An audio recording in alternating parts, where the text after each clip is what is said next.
Dulu tuh kayak yang nyari duit itu susah banget mas. Seorang anak mahasiswa saldo rekeningnya ratusan miliar. Jadi teman-teman nih yang lagi stuck nih, bisnisku kok nggak maju-maju nih, lunasin utang kok susah banget gitu ya. Coba.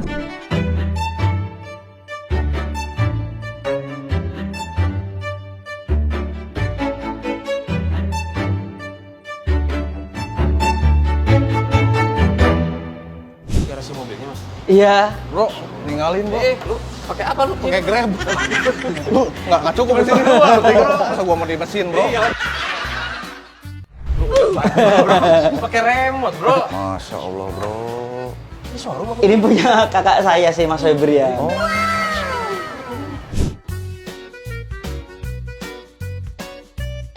Mau berenang gini ya? Bukan. Kolam ikan. Hei. Assalamualaikum Mas Febri. Assalamualaikum. Wah, ini yang punya rumahnya guys. Bisa nggak disuruh masuk mas? Guys, masuk guys. Pakai aja. Ah, jangan mas. Udah nggak apa-apa pakai aja. Mas aja. Tuh, ini sayang mas. Ini, guys. Ini kalau di rumah gua jadiin meja makan guys.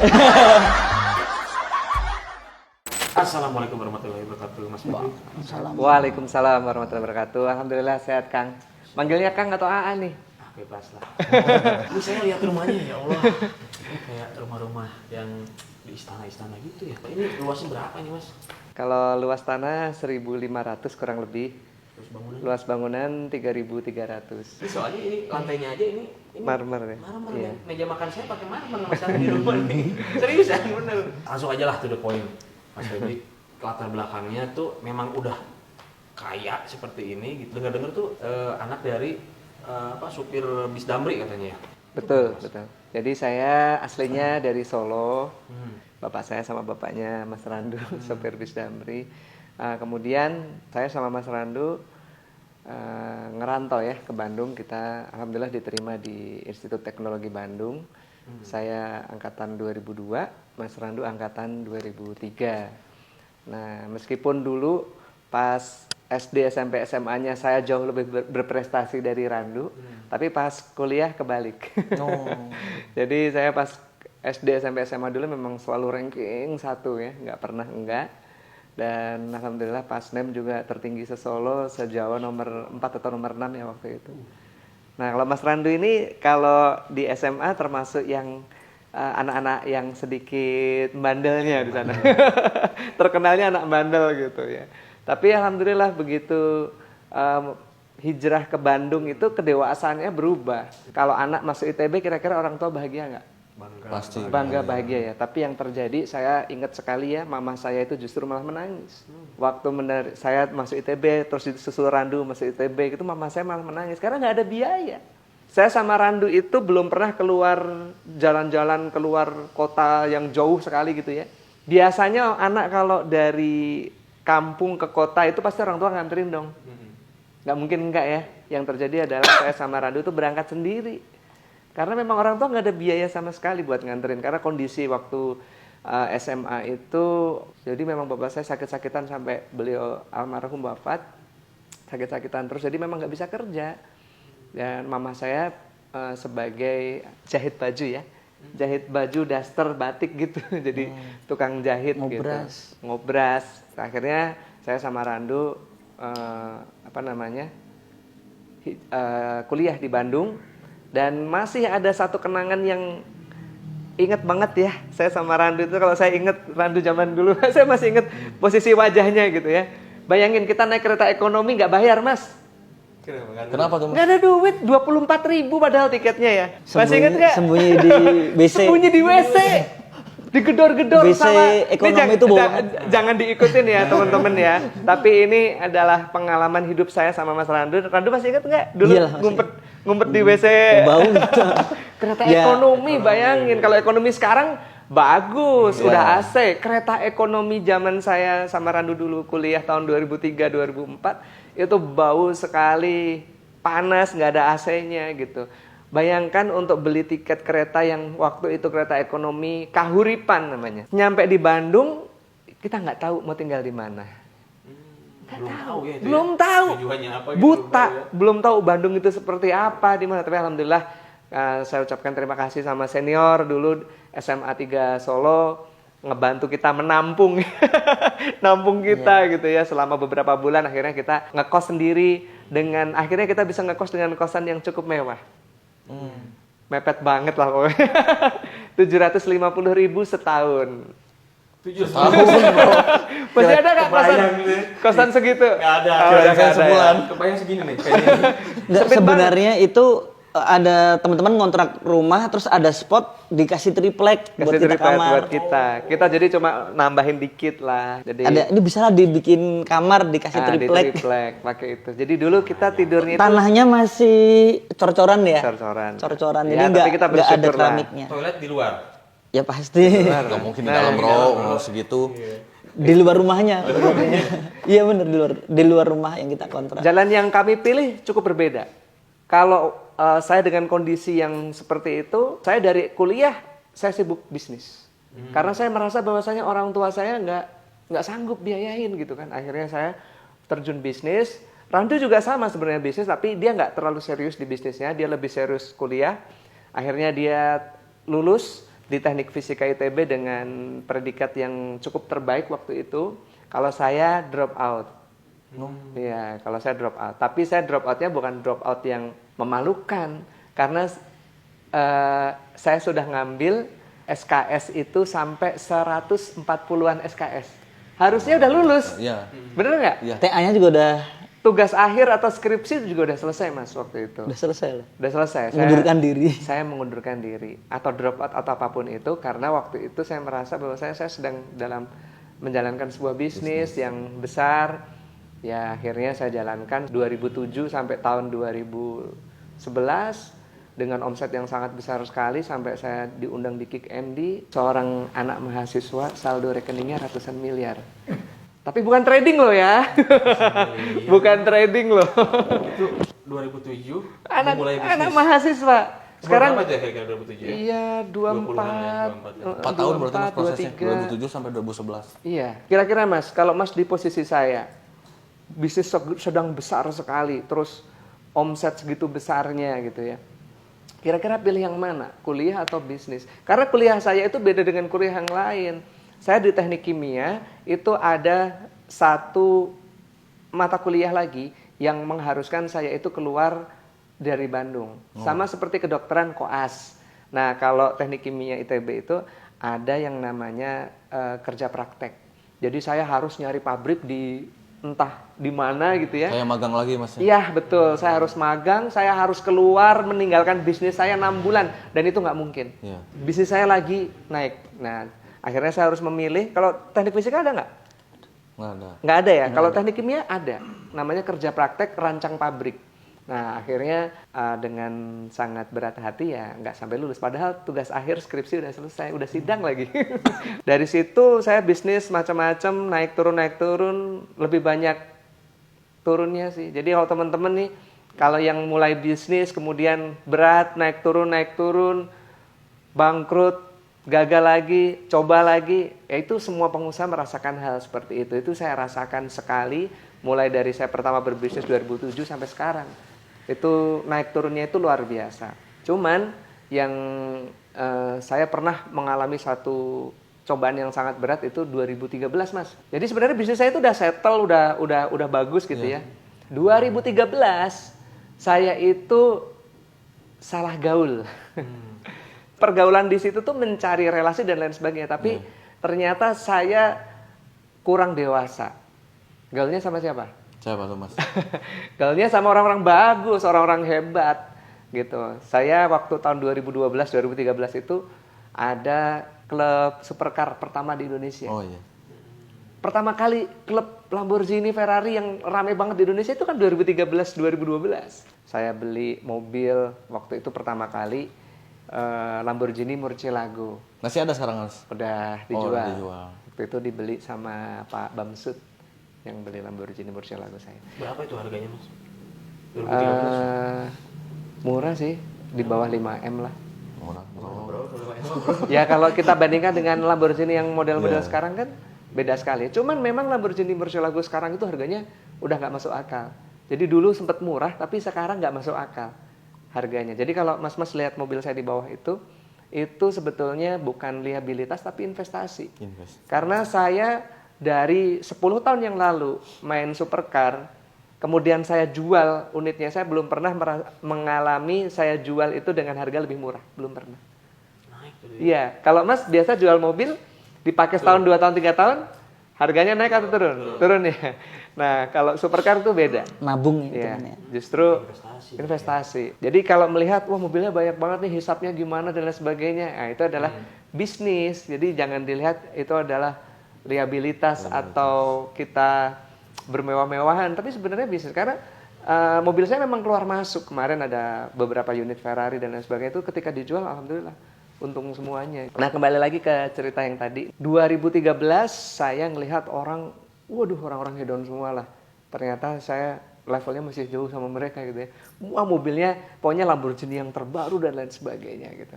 Dan saya melihat mereka semuanya ketika ngobrol itu, ternyata kebanyakan memang mobilnya, mohon maaf nih, leasing semua gitu ya. Cicilan semua gitu. Sedangkan saya waktu itu memang beli cash. Nah saya tergoda Mas. Akhirnya saya ambil, waktu itu kalap lah istilahnya kayak gitu ya. Saya ngambil Lamborghini Aventador, harga 11 miliar, 4,5 miliar DP-nya. Terus cicilan itu sebulan itu 275 juta. Nggak banyak. bulan. Sebulan 275. Nggak banyak. Cicilan. Nggak banyak, bro. Ya, kalau dilihat dengan penghasilan saya waktu dulu itu ya nggak seberapa gitu. Makanya langsung di ACC sama bank. Terus saya ngambil lagi Ferrari F430, Ferrari California. Terus Cicil semua itu. Cicil semua Mas. Karena ditawarin terus sama itu bank yang banyak kita pakai lah gitu ya. Nah, itu tuh ditawarin terus, Pak ambil dong ini apa namanya KKB, ambil. Wah, saya ngambil waktu itu Range Rover Evoque, Porsche, terus ngambil lagi, pokoknya total ada 5 unit mobil lah. Dengan total hutang itu sekian puluh miliar. Dan Masya Allah subhanallah, tidak perlu waktu lama Mas, 3 bulan. Apa tuh Mas? Sejak saya pertama kali ngambil cicilan, yang terjadi adalah bisnis saya pokoknya dihancurkan sama Allah. Karena Allah Subhanahu wa taala berfirman dalam Al-Qur'an surat Al-Baqarah ayat 275, A'udzubillahi minasyaitonirrajim. Bismillahirrahmanirrahim. Alladzina ya'kuluna ar-riba la yakumuna illa kama yakumul ladzi yatakhabbathu asyaitanu minal mas. Dzalika bi annahum qalu innamal bai'u mislur riba wa halallahu al-bai'a wa harramar riba. Faman ja'ahum mau'izatum mir rabbih fantaha falahu ma salaf wa amruhu ilallah wa man ada faulaika ashabun nar hum fiha khalidun yamhaqullahu riba wa yurbis shadaqat wallahu la yuhibbu kulla kafarin asim. Artinya orang-orang yang makan riba mereka tidak bisa berdiri melainkan seperti berdirinya orang yang kemasukan setan karena gila. Karena mereka mengucapkan bahwasanya jual beli sama riba itu sama. Bahwasanya bank itu konven syariah itu sama aja. Wa halallahul bai'a wa harrama riba. Padahal jelas Allah itu telah menghalalkan jual beli dan mengharamkan riba. Jadi riba itu jelas haram. Peringatan bagi pelaku riba di ayat ke-276-nya, yamhaqullahu riba wa yurbis shadaqat. Allah akan memusnahkan riba. Wah, itu udah ancaman Allah itu. Al-Baqarah 276, yamhaqullahu riba. Orang yang makan riba pasti dihancurkan. Kalau enggak berarti istidraj. Kalau istidraj berarti dia nanti dipol-polin di dunia untuk memaksimalkan azabnya di neraka nanti. Kita kan nggak mau gitu kan, naudzubillahi min dzalik. Nah makanya kalau orang-orang seperti kita ini, orang yang disayang sama Allah ini, kalau kita berbuat salah, sama seperti seorang orang tua yang sayang sama anaknya. Kalau anaknya berbuat salah, ngebut-ngebutan di jalan, nggak pakai helm, wah itu kalau anak saya ambil, saya gamparin pantatnya gitu kan. Apakah saya jahat sama anak saya? Enggak, karena saya sayang sama dia. Kalau dia kebut-kebutan di jalan, nggak pakai helm, ya celaka nanti dia. Teman-teman nih yang ngambil riba, kemudian kok bisnisnya malah melempem. Nah itu Allah sayang sama teman-teman. Allah akan memusnahkan harta riba gitu. Jadi saya doakan teman-teman yang memulai usahanya bisa tanpa riba, insya Allah. Amin. Karena ketika teman-teman mulai usaha dengan riba, bukan untung yang didapat, tapi buntung. Itu yang saya alamin. Saya dulu merasa bahwasanya bisnis saya ini kalau saya ngambil ruko, saya ambil ruko sampai 24 unit. di Surapatikor itu. Semuanya riba. Ngambil mobil, pokoknya hutang saya itu puluhan miliar lah waktu itu. Dengan cicilan per bulan itu lebih dari 2 miliar. Allah mengingatkan saya dengan seketika. Bisnis hancur semuanya. Pendapatan yang tadinya miliaran per bulan jadi nol. Jadi yang tadinya kita dimuliakan menjadi dihinakan. Buka pintu langsung. Orang-orang di depan rumah pakai jaket hitam. Jaket kulit ya, jaket kulit itu. Itu sehari bisa 4-5 bang. 4-5 bang. Iya. Saya drop itu 2013 sampai 2017, Mas. Ya, kita akhirnya alhamdulillah 2017 saya dikenalkan sama sahabat saya namanya Pak Haji Suroto. Beliau ngajak saya sama Mas Randu itikaf. Termasuk nanti malam kita Dery itikaf. Sulaiman. Sama Bang Dery Sulaiman juga. Nah, dari 2017 ke 2019 lah itu mulai ada perbaikan-perbaikan ekonomi dan hutang lunas semuanya alhamdulillah. Kita sedekah yatim dan lain sebagainya. Cuman yang jadi perbedaan sekali ya ditolong Allah sama sebelumnya itu adalah di tahun 2020. Kondisi pandemi. Saya dulu jualan eco racing, Mas. Pernah dengar? Ya. Ya, 2017 sampai 2019 saya itu jualan eco racing. Makanya saya bilang tadi kan 2017 saya diajak itikaf, disitulah muncullah eco racing. Mulailah ada perbaikan gitulah. Mulai penghasilan, lunas hutang dan lain sebagainya seperti itu. Cuman 2020 apa yang terjadi? Pandemi. Ya. Orang nggak bisa bepergian. Lockdown, PSBB. Kira-kira orang pakai mobil motor nggak? Enggak. Kira-kira laku nggak kalau jualan aditif bahan bakar? Nggak laku. Nah makanya 2020 itu kita langsung terjun bebas. Mungkin sama seperti bisnis-bisnis yang lain juga 2020 terjun bebas semuanya. Tapi 2020 itu anak saya masuk pondok. Kelas 1 SMP masuk pondok. Niatnya mau jadi hafiz Quran. Nah di situ saya terharu banget lah ya. Saya sampai meneteskan air mata ngelihat di pondoknya di Jati Handap gitu. Wah, ini anak saya semangat banget mondok ini pengen jadi hafiz Quran gitu. Ini kayaknya kalau saya ngambil anak yatim kayaknya bagus nih ya. Saya jadi tergerak gitu. Nah bulan Juli 2020 itu saya langsung woro-woro, saya informasikan ke teman, saya informasikan di medsos saya juga, di Instagram saya, di Facebook saya informasikan. Saya mencari 1.000 anak yatim. 1.000. Punya duit nggak waktu itu? Enggak. Waktu itu nggak punya duit, bayangin. Bisnis lagi nyungsep, lagi pandemi, saya jualan aditif bahan bakar, lagi lockdown. Nggak ada yang keluar ya.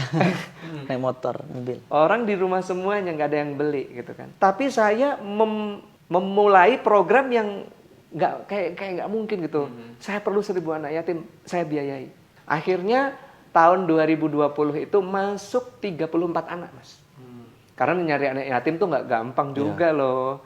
Makanya banyak orang yang bilang saya punya sekian ribu anak yatim gitu. Mohon maaf saya agak sanksi gitu. Karena saya mencari anak yatim aja susah banget gitu. Yang mau kita biayai, yang mau kita pondokkan di Pondok Pesantren Madinatul Ulum di Jati Handap, Bandung. Sama satu lagi pondok pesantren di Cisaranten di dekat rumahnya Mas ya, di Antapani. Guru Minda. Betul. Guru Minda. Sekarang di situ udah sekitar 50-an di situ. Gitu. Iya. Yang tahun ini ya, itu dari seluruh Indonesia Mas, nggak cuma dari Bandung, ada yang dari Padang, ada yang dari Riau gitu ya. Kita tiket pesawat saya bayarin semuanya. Per anak itu biaya itu per bulan itu 1,5 sampai 2 juta per anak. Kalau 10 anak aja udah 20 juta. Belum tiket pesawatnya, kalau dia mudik lebaran itu kan harus kita bayarin gitu kan. Saya mondokinnya pun bukan di pondok pesantren yang biasa, tapi pondok pesantren yang cukup bagus gitu. Di pondok pesantren yang anak saya mondok di sana juga. Ya ayyuhalladzina amanu in tansurullaha yansurukum wa yusabbit aqdamakum. Al-Quran Surat Muhammad ayat 7. Barang siapa yang menolong Allah, menolong agama Allah, maka Allah akan menolongnya dan memberikan kedudukan di muka bumi. Itu saya rasakan dalam hitungan cuma beberapa bulan. Setelah itu, nah akhir tahun, pupuk saya meledak. Booming. Pupuk? Iya, saya jualan pupuk. Ini nggak ada produknya ya. Iya. Selain produk ini tuh kita jualan pupuk. Pupuk apa Mas? Pupuk semua jenis tanaman Mas. Padi, sayuran, kopi, dan yang lagi Sawit. booming sekarang sawit. Nama pupuknya apa? Eco farming. Iya. Kalau kita ngomong pandemi, orang tetap makan. Meskipun dia tidak bepergian, artinya pertanian tetap jalan seperti biasa. Gitu. Dan alhamdulillah Allah menolong kita. Pupuk eco farming ini booming sekali. Selain produk-produk saya yang lain, ya ini produk-produk yang lain. Gitu.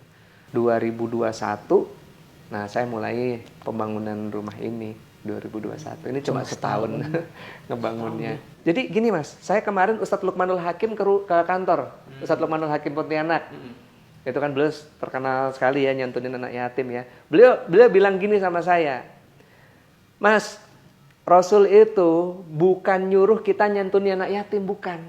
Tapi memuliakan anak yatim. Barang siapa yang memuliakan anak yatim, itu nanti akan bersamaku di surga seperti jari telunjuk dan jari tengah. Apa bedanya menyantuni dan memuliakan? Menyantuni itu kita dulu mungkin sama lah gitu ya. Kalau kita ngelihat ada panti yatim, kita langsung minggir tuh.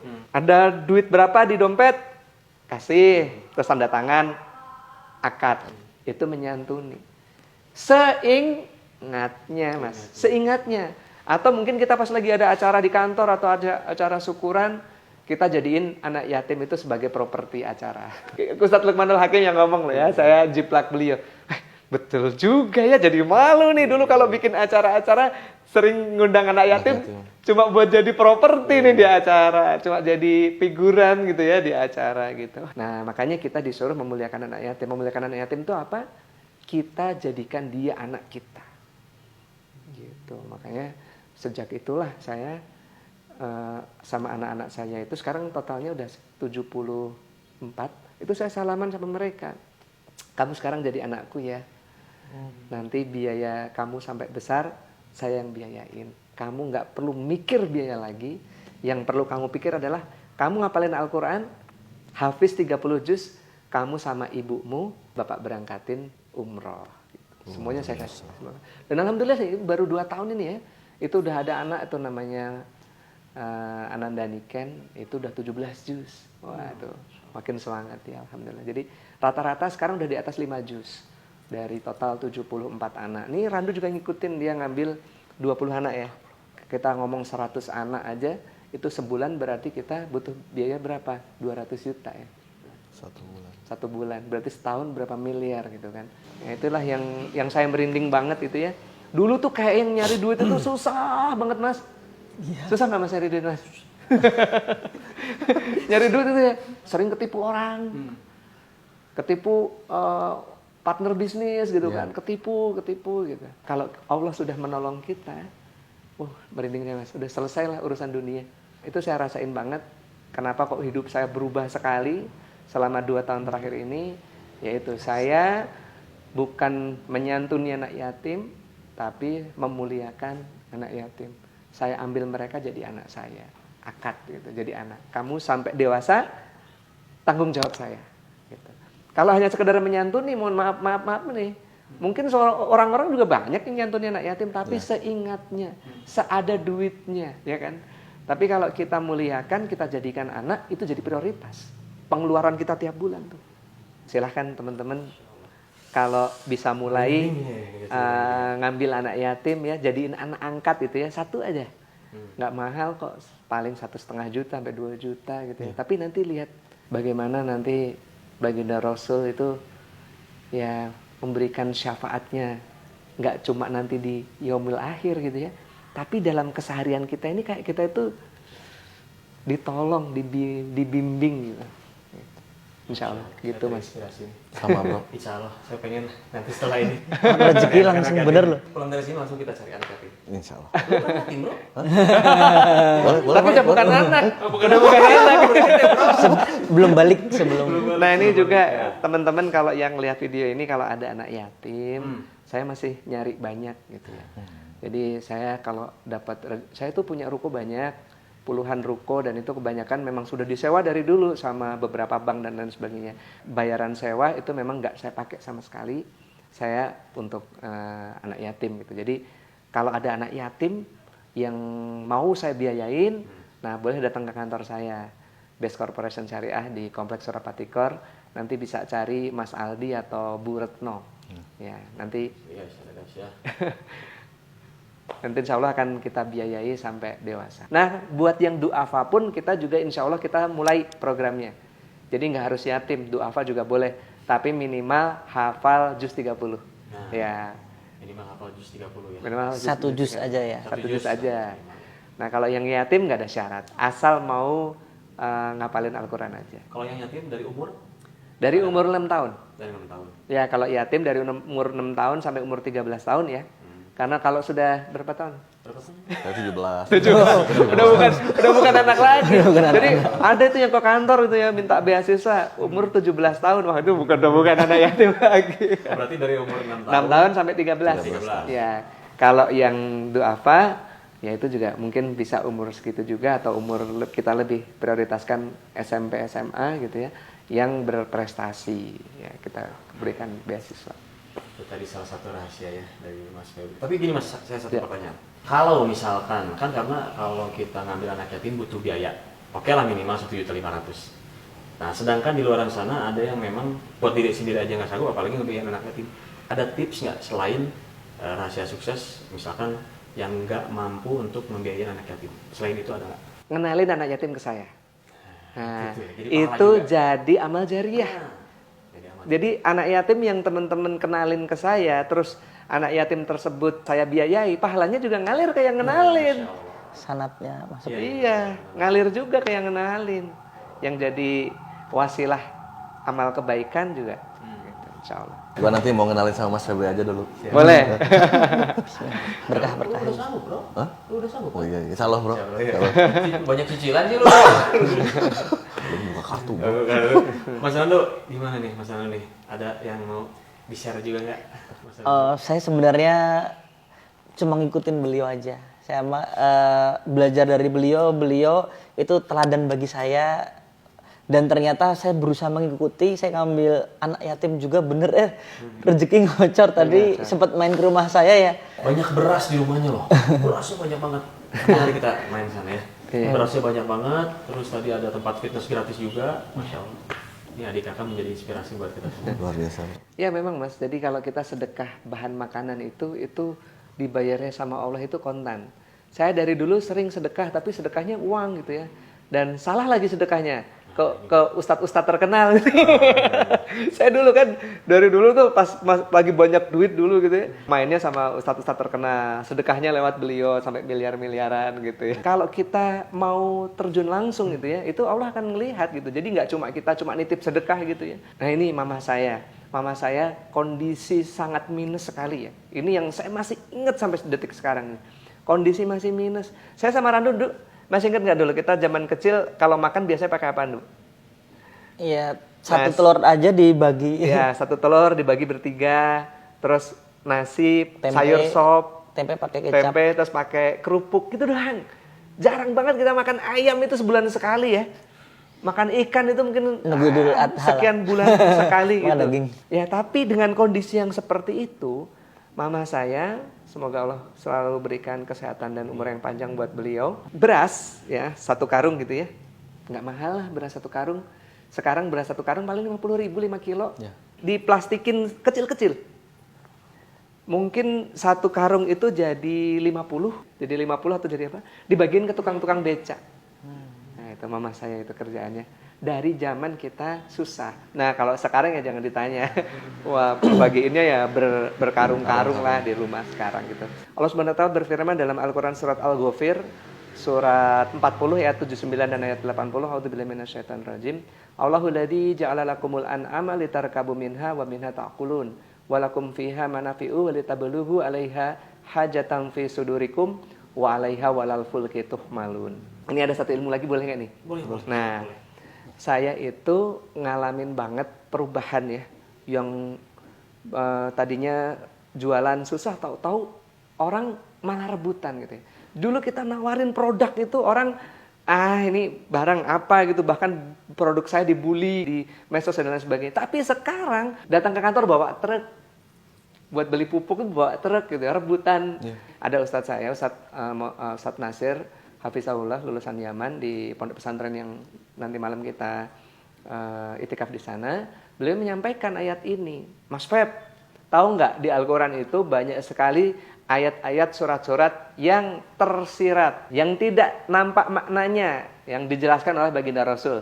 Contoh surat Yasin. Ada nggak di dalam surat Yasin, bacalah surat Yasin ini supaya urusan dipermudah? Nggak ada kan? Tapi baginda Rasul menyampaikan.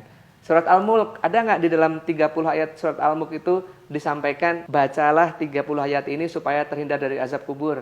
Nggak ada, tapi baginda Rasul menyampaikan. Tapi ada satu ayat, Mas, yang ayat ini tersurat, yaitu tersampaikan langsung. Nah, kalau kita amalkan insya Allah dahsyat ini. Ya, apa Ustaz? Ini Al-Ghafir ayat 79 dan 80. Allahul ladzi ja'ala lakumul an'am. Allah yang menciptakan binatang ternak, litarkabu minha wa minha ta'kulun, untuk kalian kendarai dan kalian makan. Walakum fiha manafi'u wa litablugu 'alaiha hajatan fi sudurikum. Dan di dalam binatang ternak tersebut ada manfaat lain, yaitu untuk menyampaikan hajat yang tersimpan di dalam hati. Gimana caranya binatang ternak kok menyampaikan hajat dalam hati? Kira-kira gimana, Mas? Kata beliau, caranya satu, dibeli dulu. Beli binatang, domba ke, ayam ke. Udahnya gimana, Tat? Disembelih. Udahnya dagingnya dibagi-bagikan. Kurban. Jadi kalau kita kurban cuma setahun sekali, salah. Karena kurban setahun sekali itu adalah belajar kurban. Tapi praktek kurban itu setiap saat, setiap waktu. Sebanyak-banyaknya, sesering-seringnya. Nanti malam saya juga pagi ini nyembelih 2 ekor. 2 ekor domba. Nah, ketika kita nyembelih, Mas Randu juga nyembelih, nanti malam kita bagiin tuh ke orang-orang sekitar pondok gitu. Saya mulai melakukan ini itu sekitar 2-3 tahun yang lalu. Rutin tiap hari Jumat, malam Jumat kita nyembelih domba, terus dagingnya kita bagi-bagiin ke orang miskin, anak yatim. Itu luar biasa sekali, dahsyat. Nyembelih binatang ini itu adalah satu kegiatan yang dicintai Allah, bukan dari zaman baginda Rasul, tapi dari zaman Nabi Adam. Nabi Adam mau nikahin anaknya ini, disuruh kurban anaknya. Nabi Ibrahim, kemudian Nabi Muhammad, itu kita disuruh untuk SAW, kita untuk nyembelih binatang ternak. Jadi teman-teman nih yang lagi stuck nih, bisnisku kok nggak maju-maju nih, terus mau lunasin utang kok susah banget gitu ya. Coba sisihin duit, beli ayam 10 ekor, 20 ekor, 50 ekor. Atau beli domba 1 ekor. Udahnya disembelih. Sambil melihat darah itu mengalir, hati mengucapkan hajat kepada Allah. Ya Allah, lunasilah hutang-hutangku. Ya Allah, apa gitu ya, sembelih. Nyembelih sendiri ya? Nyembelih. Kalau bisa nyembelih sendiri.